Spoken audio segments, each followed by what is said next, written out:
everybody. We made it back for another episode of Smack Talk with Shawn Ray. I'm Dave Palumbo, and of course, the man on the other end is Shawn Ray. And first of all, welcome. I know you got a lot going on. Your daughter's, the more famous Ray in the family, has got some stuff going on after this. Yeah, she's got her Skype vocals coming up, and I got the Shawn Ray Classic this weekend. It's peak week. I know. Congratulations on that. That's going to be exciting. Is that stressful for you as a promoter now? I never was a promoter, so I don't know. You know, I'm not a spring chicken at this. I mean, my first big production was in 2006 when Phil Heath won his first pro show. And, of course, Kai Greene won it in 2007 at the Convention Center in Denver. So I've been to the rodeo before. Ran the Shawn Ray Classic out in Maryland for 4 years. Promoted the Shawn Ray 202, the first ever. David Henry won that, and combined that with the New York Pro with Steve Weinberger. Yeah. So I've been doing this for quite a while. This is my second year in Hawaii. I'm looking forward to it. All the pieces are in place. The sponsors are there. Now I just got to hit the ground and start doing some marketing there. Do you actually do any work in terms of like running the show, or you just kind of get the sponsors and do the PR work? One of the shows I tried to MC.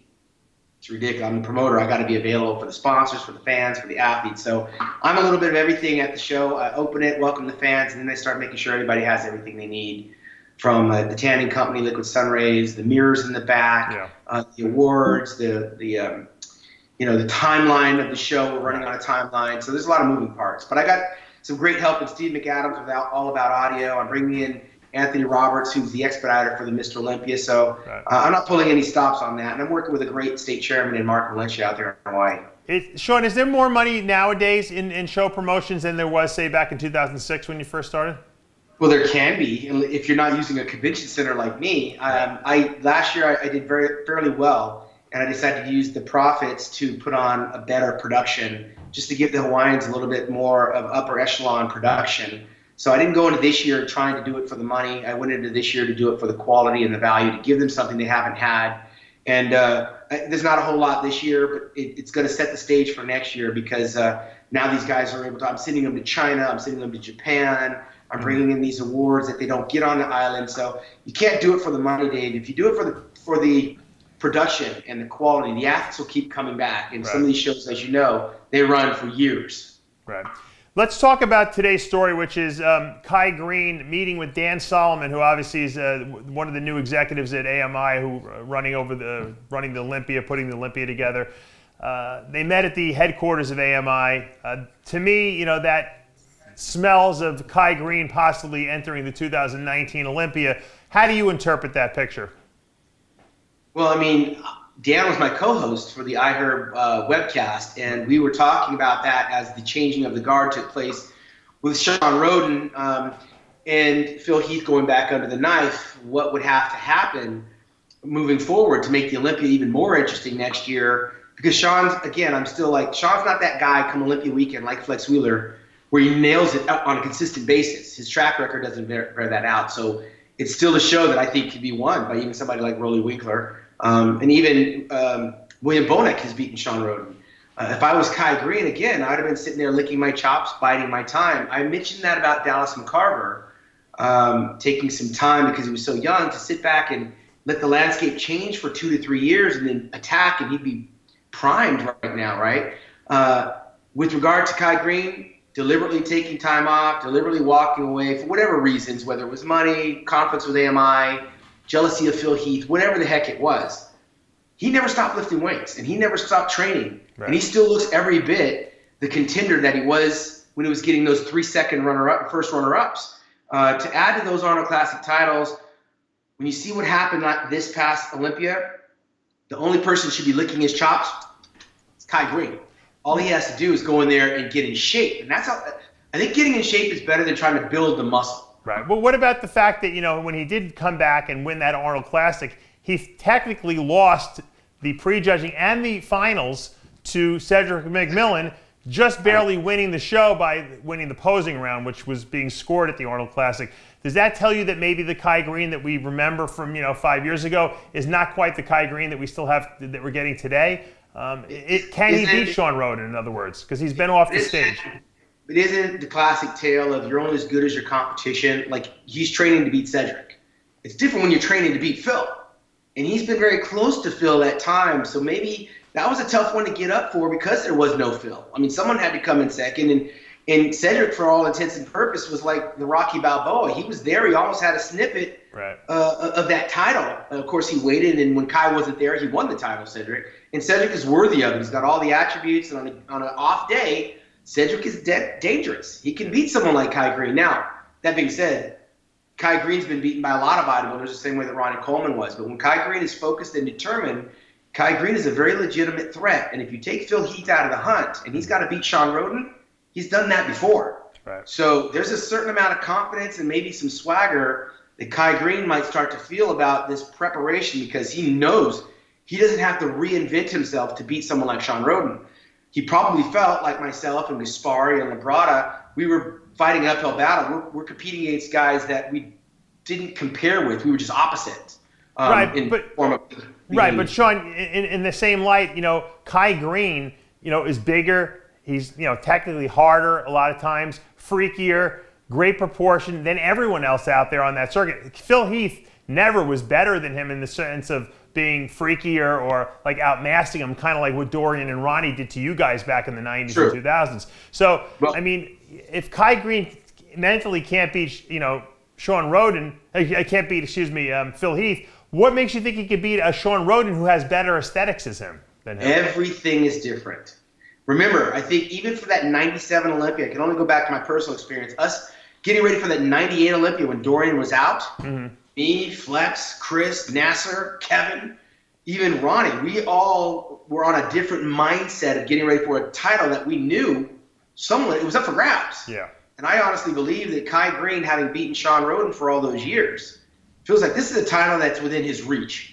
Maybe when he's training for that Olympia and you've got 1 second and another second and a third second, you start to feel kind of defeated. You almost feel like no matter what you do, you can't win.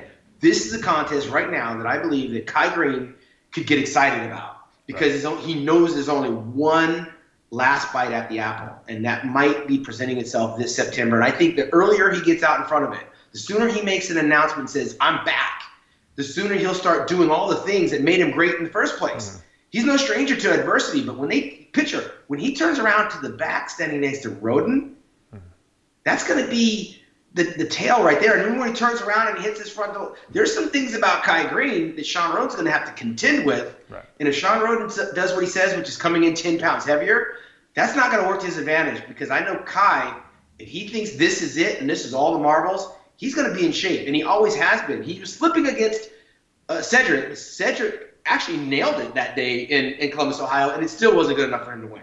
Yeah.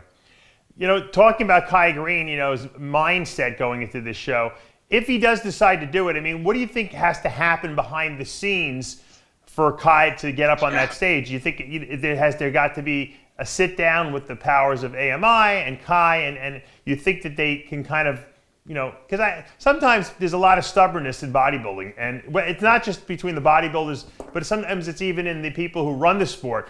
Do you think that could be made to happen? Because we know that Kai Greene is the biggest name in bodybuilding still to this day. There's no person who's got more, likes and more fans and more people who think he's the greatest than him. So it's got to be good for the sport to get Kai back on that stage. The question is, what do you think has to happen to make that a reality? I mean, I don't think AMI has to concede to anything. They're going to give him a platform like all the other bodybuilders to win $400,000 and be considered one of the greatest bodybuilders in the history of the sport. Anybody that's got a Sandow trophy, they're legendary. It's done. There's nowhere else to go when you got that Sandow. There's only 14 guys that have it. If Kai Greene realizes that there's an opportunity to become number 15, AMI presents the opportunity by him signing a contract and compete. Kai might have some conditions, but he's an athlete. He doesn't really dictate the conditions. Right. AMI creates the platform. The athlete chooses whether or not they want to be involved. Because with or without Kai Greene, we're still talking about Mr. Olympia weekend. We don't need Kai on that stage, nor does AMI. So I think AMI may be extending the olive branch that, listen, we know there might have been some animosity. We know there was some bad blood between him and Phil. It transpired on the stage. But then just testing the waters to find out where he is mentally. It's been 3 years. I think that's good production. I think UFC does it all the time. I think the WWF does it. We know that boxing does it. Bodybuilding is no different. There's some personalities out there that our sport could use. And I think with AMI at least having a conversation with an athlete, it's a step in the right direction, especially an athlete that has charisma, has swagger, but more importantly, has the physique. Kai might have been ignored for the past 3 years because he wasn't participating, but now maybe he's showing some interest in participating.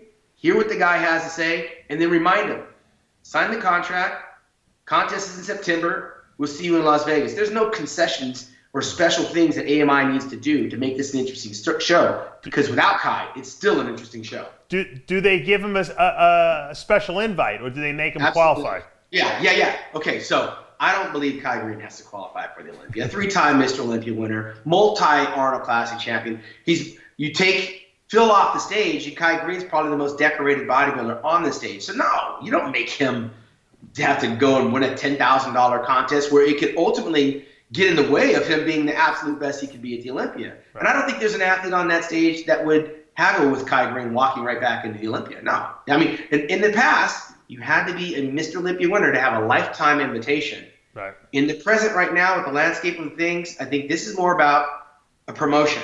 And if I'm AMI, I'm in the business of promoting this sport. They are a magazine company. They are a media company. What better story to tell than, this guy, Shawn Rhoden, who took 7 years off and came back to win an Arnold Classic, and now he's won Mr. Olympia, and he defeated Mr. Olympia, to have this guy come back and try to reclaim the throne. Kai's too decorated to have to qualify at one of these smaller shows and beat up on these guys that aren't in his same league. Now, let's say Kai Greene comes back and he doesn't win. Maybe he comes in third. Maybe Rulli beats him and Rhoden. What does that do for his psyche? I mean, is that... Well, I don't think Kai Greene is one of those guys that makes a whole lot of mistakes. He's very cerebral. We both know that. He's going to think this through. He's an artist. He's going to map out every little detail. Kai's one of those guys, we could probably find some journals of every day of his freaking contest prep. Right. He's not a guy that's going to fly by night knowing that this might be the one and only and final time. This will be something that he will document.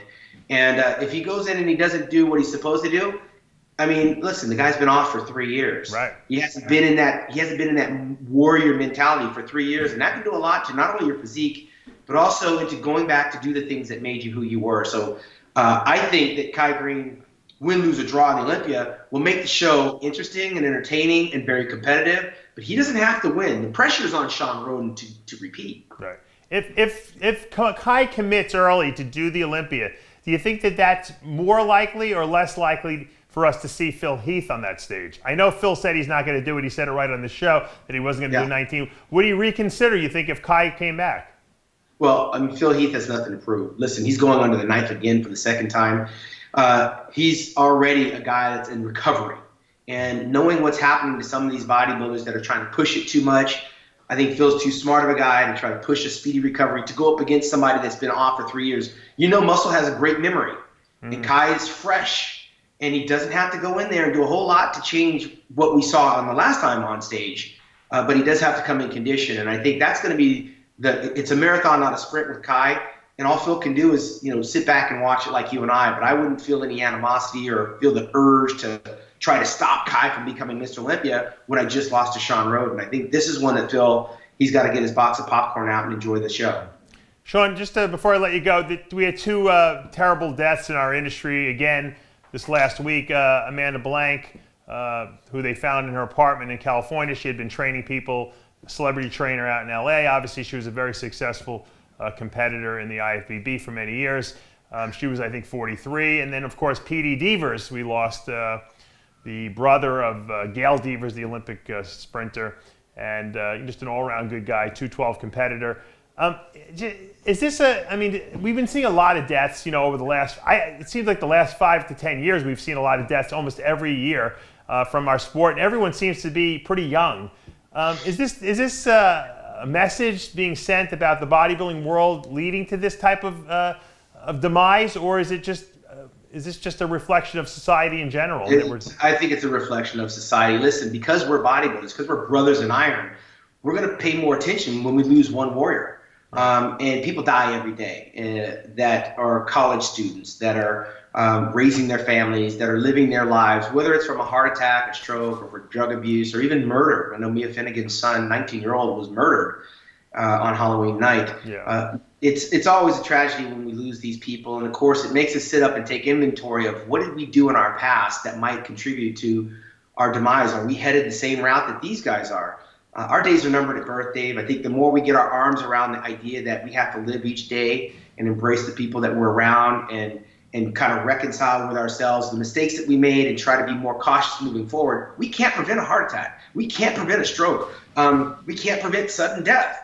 We don't know how Mandy Blank died or even the reasons why. But if you're a bodybuilder and you die, the general public's going to say it's because we're bodybuilders, right? We're crazy. We're taking too much protein. We're taking too much drugs. We're training too hard. It's all going to be related to our sport, which is why we die.